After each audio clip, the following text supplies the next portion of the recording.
고난 속에서 오직 믿음으로입니다. 고난 속에서 오직 믿음으로. 며칠 전 저는 신분을 담당하는 변호사로부터 이러한 메일을 받게 되었습니다. 지금 정부의 정책상 이 종교 영주권을 받기 위한 신청이 더욱더 어려워질 것 같다라고 하는 말이었습니다. 신청 자체도 어렵지만 나중에 그것을 받을 수 있을지, 종교 영주권을 받을 수 있을지 없을지조차 확실치 않다, 모르겠다는 것이죠.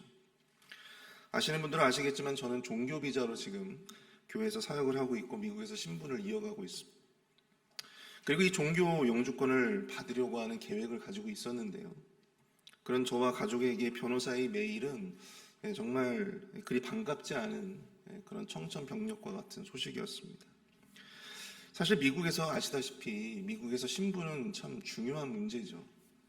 이 소식은 듣고 목사님은 그런 소식에 결코 불안해하지 않겠지라고 생각을 하시겠지만 사실 불안합니다. 그러나 그런 믿음은 저에게 있어요. 저는 저의 길을 영주권이 아니라 하나님이 결정하신다라고 하는 것을 압니다. 저는 지금까지 그렇게 살아왔고 또 앞으로도 또 하나님이 이끌어 주시는 대로 어떻게 하나님께서 이끌어 주실지는 모르겠지만 그 길대로 가려고 하고 있습니다. 사랑하는 성도 여러분, 이처럼 우리가 살아가고 있는 세상은요, 정말 한 치 앞도 내다볼 수 없는 그러한 불안한 세상 가운데 살고 있습니다. 여러분들은 지금 어떻게 살고 계십니까? 여러분들은 지금 또 미래가 불안하지 않으십니까? 내일이 아닌 다음 주에 우리가 당장 무슨 일을 겪게 될지 알 수 없습니다. 특히 요즘에 우리 교회에 좀 건강이 안 좋으신 분들을 신방하면서 찾아뵙고 말씀을 나누다 보면 정말 몇 주 전만 하더라도 저희와 함께 예배하고 또 열심히 찬양하고 또 섬겼던 그런 분들이었는데 몰라보게 몇 주 만에 야위어 주시고 또 수척해지신 모습들을 보면서 참 우리가 건강을 장담할 수 없고 또 우리의 인생을 장담할 수 없구나, 우리의 삶을 결코 장담할 수 없구나라고 하는 생각을 하게 됩니다. 그래서 우리는 깨닫게 되죠.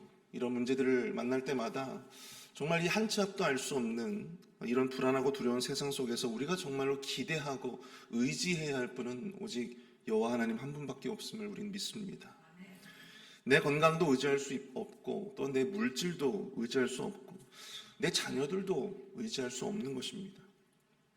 이 힘든 세상 속에서 우리가 믿음도 없고 복음도 알지 못했다면, 우리가 하나님을 알지 못했다면 과연 이 험난한 세상을 어떻게 살았을까 하는 생각이 요즘에 참 많이 듭니다. 우리는 로마서를 계속해서 묵상을 하고 있는데요, 계속해서 이 믿음의 이슈에 대해서 함께 나누게 됩니다. 사도 바울은 오늘 본문을 통해서 율법이 아닌 오직 믿음으로 얻는 구원, 그것을 우리에게 소개합니다. 오늘 새벽에는 특별히 본문의 내용을 중심으로 해서 이 믿음에 관한 몇 가지 영적 교훈을 함께 얻고자 합니다. 첫 번째로, 오직 믿음으로 우리는 우리의 약함을 인정해야 한다라고 하는 사실입니다. 오직 믿음으로 우리는 우리의 연약함을 인정해야 합니다. 오늘 보면 5절을 보시면 모세가 기록하되 율법으로 말미암는 의를 행하는 사람은 그 의로 살리라 하였거니와 라고 말씀을 하고 있습니다. 사도 바울이 소개하고 있는 모세의 말씀, 이 기록은요, 레위기 18장 5절 말씀인데요, 너희는 내 규례와 법도를 지키라. 사람이 이를 행하면 그로 말미암아 살리라. 나는 여호와이니라. 모세는 출애굽한 백성들에게 이 가르침을 전했습니다. 하나님께서 이런 명령을 그들에게 내어주셨어요. 왜 이런 명령을 주셨을까? 아시다시피 그들은 애굽에서 이방의 문화 속에서 자라났던 사람들이었습니다. 이방의 문화 속에서 그 타락한 문화 가운데에서 그 관습과 그 전통 가운데서 살았던 사람들이었어요. 애굽의 법도와 애굽의 규례 가운데 살았던 사람들이었습니다. 이제 그들은 그 문화에서 벗어나서 하나님 나라의 백성으로서 하나님을 섬기는 하나님 나라의 백성으로서 새로운 하나님의 규례와 하나님의 법도 가운데서 살아야만 했다라고 하는 것이죠. 그래서 하나님께서는 그들이 약속의 땅에서 살기 위해서는 하나님 나라의 새로운 법도와 규례를 지켜야 한다라고 하는 것을 강조했다라고 하는 것입니다. 그러한 삶만이 약속의 땅에서 약속의 백성으로 살아갈 수 있는 유일한 길이었다라고 하는 것이죠. 하나님의 율법을, 하나님의 말씀을 순종하고 지키면 의를 얻습니다. 믿으십니까? 오늘 본문은 이것을 율법으로 말미암는 의라 그렇게 사도 바울은 정의하고 있습니다. 율법으로 말미암는 의. 여러분, 율법으로도요 의를 얻을 수 있습니다. 이론적으로는 가능해요. 그러나 이것이 실제 가능할까? 이것이 저와 여러분들에게 이것이 과연 적용되어져서 이것이 정말 율법으로 말미암는 의, 그로 말미암는 구원이 이루어질 수 있는가? 그것은 결국 불가능하다라고 하는 것입니다. 야고보서 2장 10절을 한번 보시면 누구든지 온 율법을 지키다가 그 하나를 범하면 모두 범한 자가 되나니 라고 말씀을 하고 있어요. 우리가 100번 하나님의 말씀을 순종해야 하는데 우리가 99번 하나님의 말씀을 순종했어요. 근데 딱 한 번 불순종했습니다. 그 하나로 말미암아 우리는 그 율법을 모두 불순종한 자가 되는 거예요. 100%의 전적인 율법에 대한 순종이 있어야 구원이 만들어집니다. 바로 이것이 율법으로 말미암는 의입니다. 하나님이 주신 율법이지만 우리가 그 율법대로 100% 전적인 순종을 한다는 것은 현실적으로 불가능합니다. 왜 그렇습니까? 여러분, 우리는 죄인이고 또 우리는 연약한 존재이기 때문입니다. 우리가 죄를 지어서 죄인이 아니에요. 죄인으로 태어나는 것입니다. 죄인으로 태어났기에 우리의 정체성이, 우리의 DNA가 죄인이기 때문에 죄를 짓는 거예요. 그래서 정말 저도 그래요. 까딱 잘못하면, 까딱 정신을 못 차리면 죄의 길로 자연스럽게 우리의 발걸음이 옮겨지게 되어 있는 것입니다. 그렇기 때문에 우리는 율법으로 말미암는 의를 결코 얻을 수가 없고 또 그것으로 말미암는 구원을 기대할 수 없다라고 하는 것이죠. 사랑하는 성도 여러분, 우리는 죄인입니다. 원죄를 가진 존재이기 때문에 여러분들 우리는 완전하지 않습니다. 아담과 하와가 저질러 놓은 그 원죄는요, 우리의 하나님과 우리 사이의 관계만을 파괴시킨 것이 아니라 우리의 육체도 파괴시켰고 또 우리의 정신도 파괴시켰어요. 늘 실수하고 약하고 넘어지고 자빠집니다. 아무리 여러분들 완벽해 보여도 여러분 우리는 다 연약한 존재라고 하는 사실입니다. 여러분 우리가 완벽하지 않지 않습니까?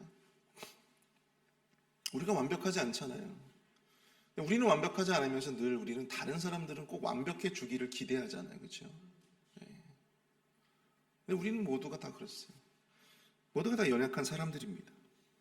그것은 우리가 인정하고 싶지 않아도 여러분 인정할 수밖에 없어요. 결코 숨길 수가 없는 것입니다. 우리 인생 가운데 고난이 찾아오고 질병이 찾아오고 또 우리 앞에 놓여져 있는 그 수많은 문제들, 그것은 우리가 약한 연약한 존재이기 때문에 결코 피할 수 없다라고 하는 사실입니다. 여기서 중요한 것은 우리가 그 연약함을 인정해야 한다라고 하는 것이죠. 우리의 의지로, 우리의 능력으로 어떻게 보든지 그것을 피해보려고 노력해도 여러분들 결코 피할 수 없어요. 여러분 아무리 운동을 열심히 한다 하더라도 질병에 걸리지 않습니까? 그렇지 않아요. 결국은 피할 수 없는 것입니다. 어제 담임 목사님과 우리 성도님들과 함께 이 모 성도님 댁에 방문을 했습니다. 신방을 갔는데요. 요즘에 그분이 참 통기력이 없으시고 식사를 도무지 하시지 못한다라고 하는 소식을 듣고 저희가 음식을 싸가지고 가게 됐습니다. 근데 그분이 울먹울먹 하시면서 이제 그런 말씀을 하시더라고요. 내가 무슨 죄를 졌길래.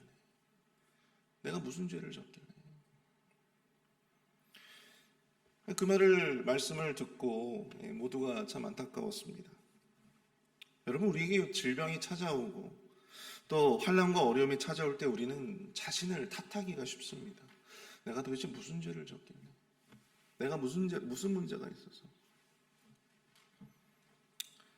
근데 여러분, 우리가 꼭 무슨 잘못을 저질렀기 때문에 그런 일을 겪는 것이 아니다라고 하는 것이죠. 모든 인간들은 연약합니다. 그러한 문제들에 노출될 수밖에 없어요. 언제 겪느냐의 문제이지 왜 겪느냐의 문제가 아니다라고 하는 것입니다.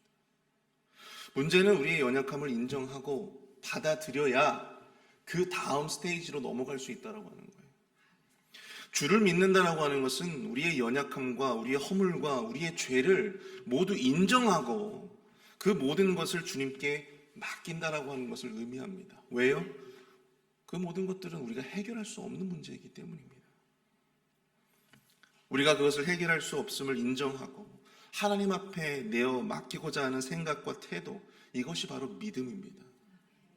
삶의 우환이 찾아오고 무기력해진 우리 자신을 바라볼 때에 믿음을 가진 그리스도인들은 오직 믿음으로 우리의 연약함을 주님 앞에 인정하고 그 모든 것들을 나 대신 우리 주님께 내어 맡긴, 그리고 주님께서 그 모든 것들을 행하시도록 내어 드리는 것입니다.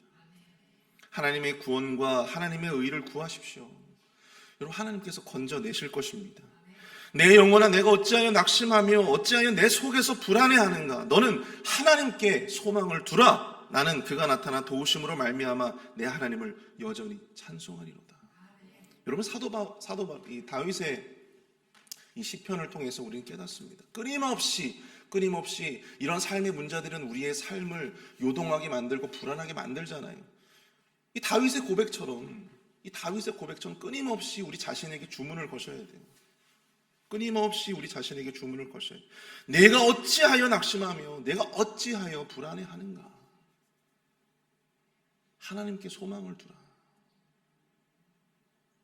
우리의 연약함을 인정하고 하나님을 구할 때 약속의 말씀이 우리의 삶에 반드시 응답되어질 줄로 믿습니다.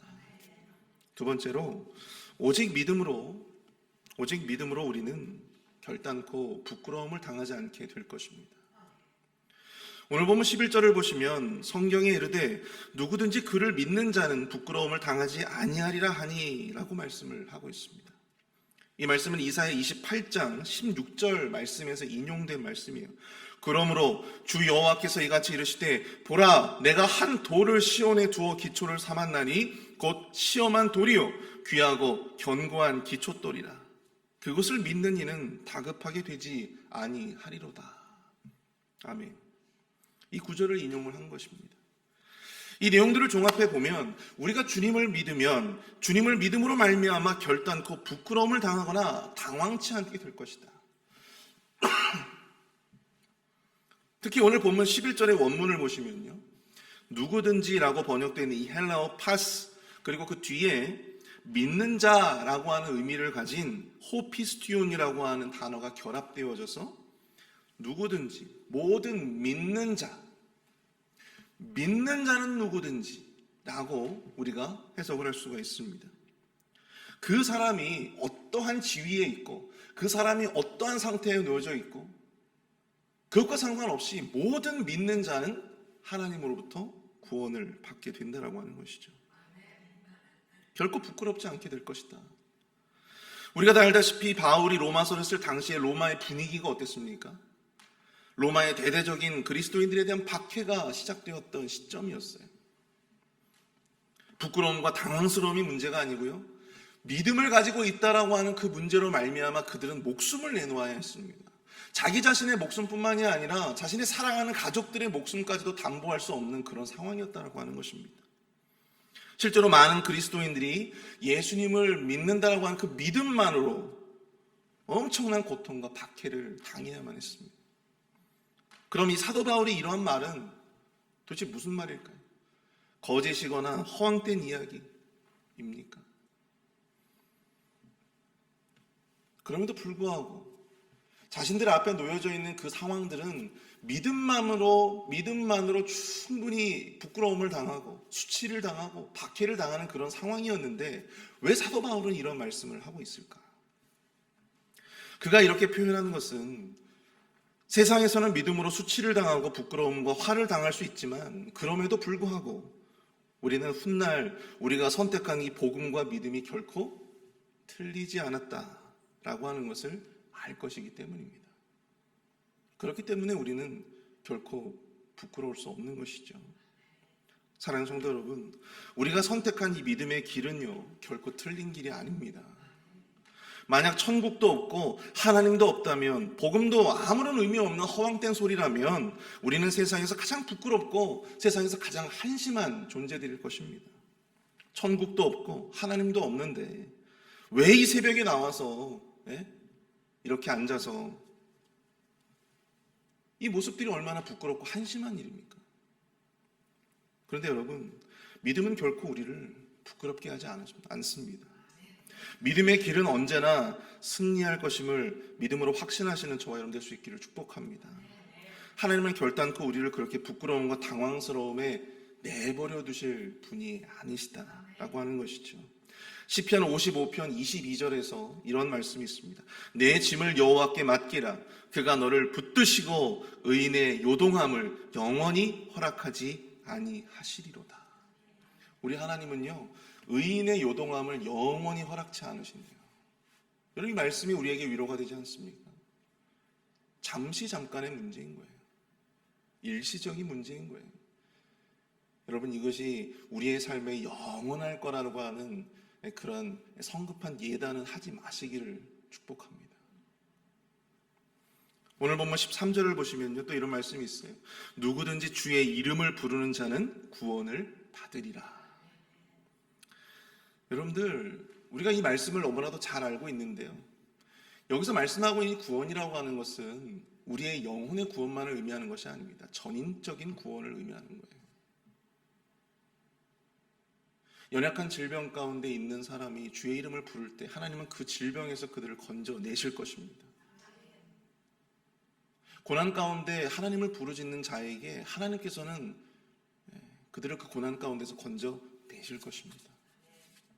단순히 우리의 영혼의 구원만을 의미하는 것이 아니라 모든 믿는 자들이 그 처한 상황 가운데서 하나님께 부르짖으면, 하나님의 이름을 부르면 하나님께서 그들을 건져내시고 그들을 그 자리에서 수치스럽게 하지 아니하시고 하나님께서 온전히 그들에게 길을 새롭게 열어주실 것이다라고 하는 것이죠.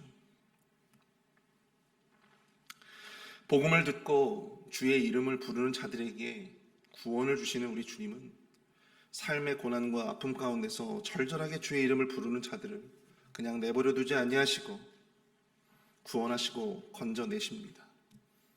여러분, 힘든 시기입니다. 오늘 고난의 때에 한치 앞도 알 수 없는 불완전한 시대를 우리는 살고 있습니다. 그럴수록 우리 주님을 향해 여러분들 부르짖으시는 저와 여러분 될 수 있기를 축복합니다. 주님의 이름을 부르고 삶의 고난과 불안과 두려움 속에서 건져주시기를 여러분들 기도하실 수 있기를 바랍니다. 믿음으로 우리를 구원하신 주님은 믿음으로 부르짖는 우리를 그 모든 질병과 가난과 환난으로부터 능히 건져내실 것입니다. 오늘 말씀을 생각하시면서 함께 기도하기를 원합니다. 주님, 우리는 연약한 죄인입니다. 결단코 우리 스스로를 신뢰할 수 없습니다. 내 건강을 신뢰할 수 없고 내 재력을 신뢰할 수 없고 내 자녀들을 신뢰할 수 없습니다. 오직 믿음으로 주님만을 신뢰하며 주님께 우리의 모든 연약함을 내려놓게 하여 주시옵소서. 또 우리가 믿음으로 주님을 바라며 나아갈 때 주님은 언제나 우리와 함께 하여 주시고 우리를 결코 부끄럽게 하거나 좌절하거나 실망시키지 않으시는 분이심을 믿습니다. 우리의 현상에 집중하여 두려움과 불안 가운데 살지 않게 하여 주시옵소서. 언제나 소망을 가지고 주님의 얼굴을 바라게 하여 달라고 우리 시간 주여 한번 크게 부르짖고 통성으로 함께 기도합니다. 주여!